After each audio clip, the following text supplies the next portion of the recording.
आज के टाइम में जब हमारा आउटडोर एक्टिविटीज नहीं के बराबर हो गया है, बहुत कम चीज़ें हमें बाहर मिलता है। हम बाहर खेलने नहीं जाते हैं, पार्क में नहीं जाते हैं। हमारा सारा गेम मोबाइल में हो गया है, लूडो हो, चाहे फुटबॉल हो, चाहे क्रिकेट हो। हम सब कुछ मोबाइल में खेल रहे होते हैं, टीवी में खेल रहे होते हैं।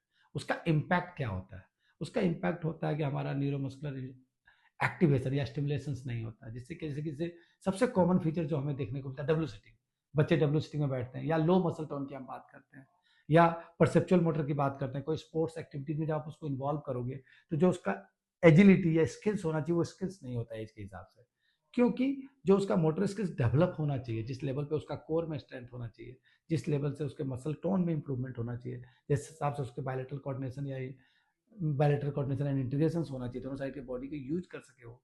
इन सब चीज़ों में जो इंप्रूवमेंट होना चाहिए, वो कहाँ से आएगा? फिजिकल एक्टिविटी से आएगा। और फिजिकल एक्टिविटी आज के बच्चों में नहीं के बराबर है।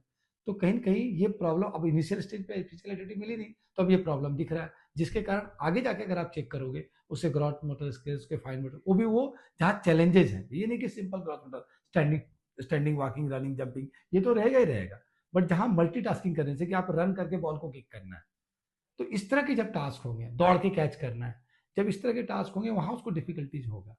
या डब्ल्यू सिटिंग में बैठ रहा है, या लो टोन फ्लॉपी पोस्चर दिख रहा है, टेबल पे बैठ रहा है, पढ़ने के लिए घुस जा रहा है उसमें। तो ये सब बहुत सारे फीचर्स छोटे छोटे दिखते रहते हैं।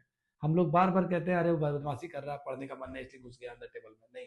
उसके कहीं न कहीं मसल्स में जो कोर एक्टिवेशन या को एक्टिवेशन है, उसकी कमी दिख रही है, लो टोन दिख रही है। तो कहीं न कहीं इसको एक डिटेल्ड एनालिसिस की बहुत जरूरत है, जो आपको किसी न किसी एक्सपर्ट के पास आना चाहिए, जो इसको देख के एनालिसिस करके बता सके कहाँ दिक्कत है, और उस पर काम करो, तो ऑटोमेटिकली फिर क्या है, कल उसका सिटिंग, उसका राइटिंग, उसका फोकस सब कुछ इंप्रूव कर जाएगा। तो सब कुछ के लिए ये बहुत इंपॉर्टेंट है।